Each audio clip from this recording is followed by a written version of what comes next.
Au néolithique, la Sardaigne se trouva au centre de vastes échanges commerciaux et la Gallura, du fait de ses rapports millénaires avec la Corse, joua un rôle important comme tête de pont dans le réseau des rapports avec les communautés non insulaires.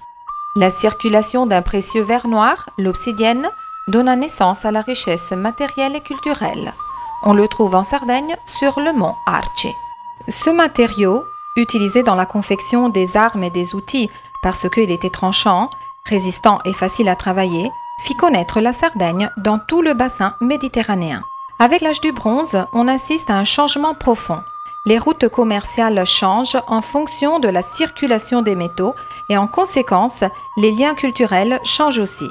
Forte de ses expériences et de ses contacts, la Sardaigne en est mesure, à partir de 1600 avant Jésus-Christ, de faire naître une civilisation riche et originale qui se développe uniquement dans l'île, la civilisation nuragique.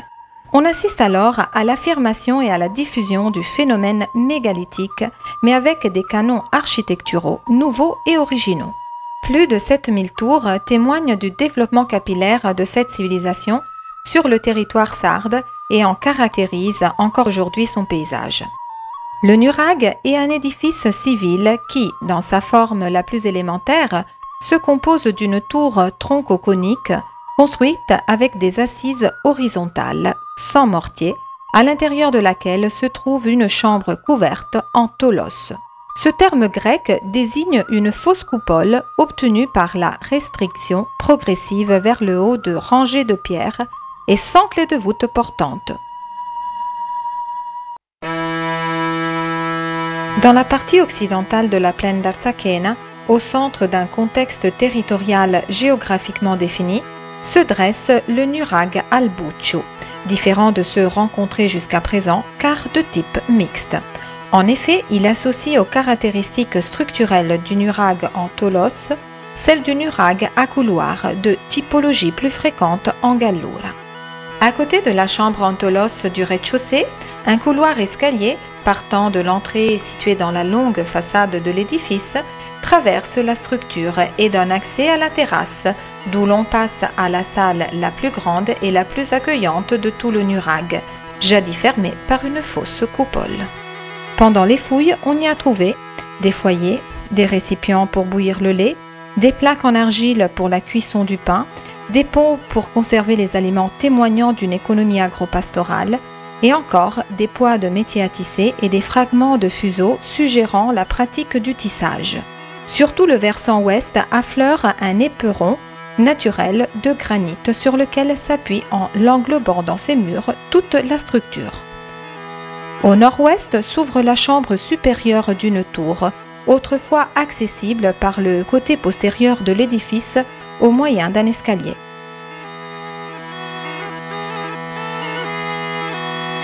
Sur la terrasse, on a trouvé une statuette en bronze représentant un orang, un petit pot contenant des morceaux de cuivre et de bronze, un lingot de type égéen, probablement conservé pour une nouvelle fusion. Un parapet de bois couronnait à l'origine la partie haute de l'édifice, comme en témoignent 8 grandes consoles pratiquement au centre de la façade, encore dans leur position primitive.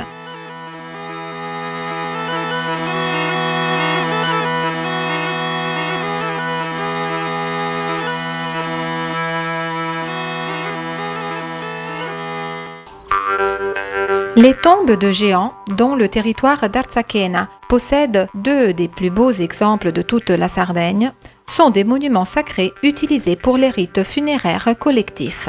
Les tombes de Lilolghi et Coduecchio sont le résultat de 2 phases constructives chronologiquement différentes, attestant que la tombe nuragique dérive du dolmen pour sa structure.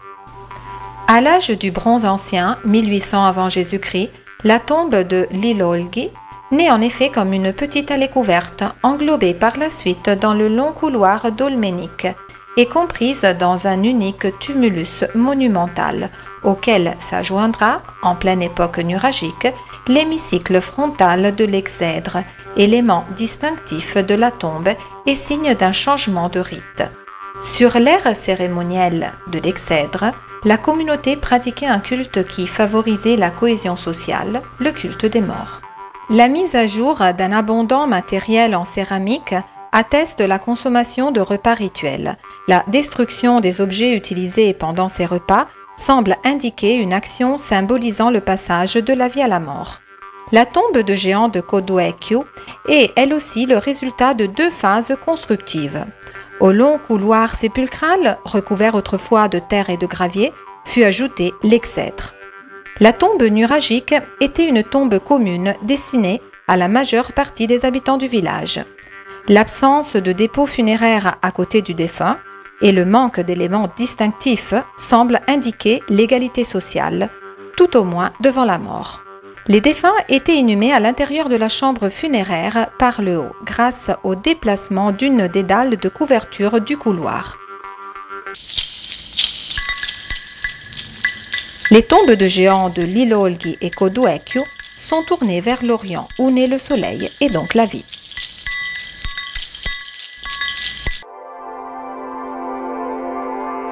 Sur les hauteurs qui limitent au nord la plaine du Nurag al-Buchu, a été construit pendant l'âge du bronze le petit temple nuragique de Malkitto.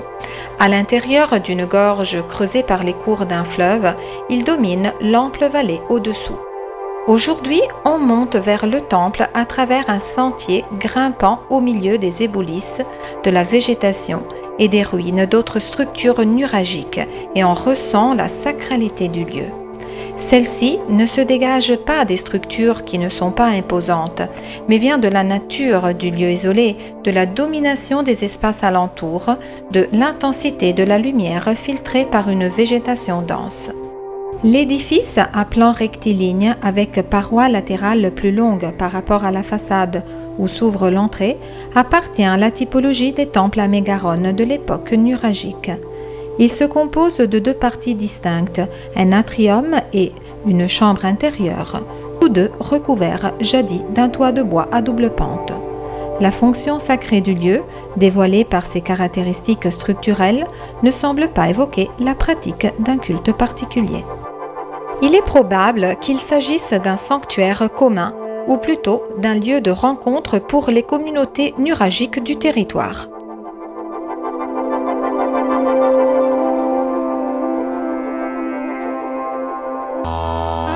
Dans la zone de Capikera, pas loin de la tombe de géant de Kodoekyo, s'élève le nurag La Prigiona, en cours de fouille. Articulé et complexe, il est, par sa structure, le point de référence de ce vaste territoire. Un grand village composé d'environ une centaine d'édifices s'étend tout autour sur environ 5 hectares. Le haut de la tour présentait à l'époque de sa construction un autre étage au-dessus de l'actuel et se terminait par une terrasse à laquelle on accédait par un escalier intérieur. À l'extérieur, un mur fortifié entoure la tour principale, aujourd'hui incomplète, mais qui autrefois dominait les structures avoisinantes et donne à l'ensemble un aspect de grande majesté. Dans la vaste cour encerclée par une muraille fut creusé un puits toujours en fonction. Les lieux découverts montrent d'imposants travaux de maçonnerie et ont à l'intérieur des traces de vie de grand intérêt. On trouve dans la cabane des réunions des objets de culte complexes et raffinés. Dans d'autres édifices, peut-être des laboratoires, on peut imaginer la pratique de différentes activités. La conservation des denrées alimentaires dans des récipients grands et robustes, la réparation des vases avec le plomb, la cuisson du pain dans un four de briques crues, la transformation et la conservation des céréales. Les fouilles révèlent la succession de diverses phases de construction, selon l'agrandissement ou la restriction du village à l'âge du bronze moyen, du XIVe au IXe siècle avant Jésus-Christ.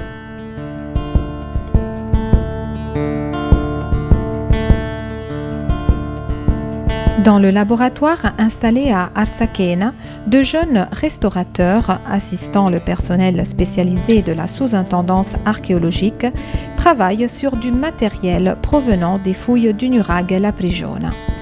On y assiste à la reconstruction méticuleuse d'un grand récipient pour denrées, dont plus de 600 fragments ont été retrouvés à l'intérieur d'une cabane. La restauration est faite par les opérateurs avec patience et habileté. Le lavage, la recherche des points de contact de fragments de céramique, puis leur consolidation permettent la recomposition des objets initiaux. Grâce à eux, on récupère et on restitue à l'admiration des contemporains des fragments de vie et de civilisation.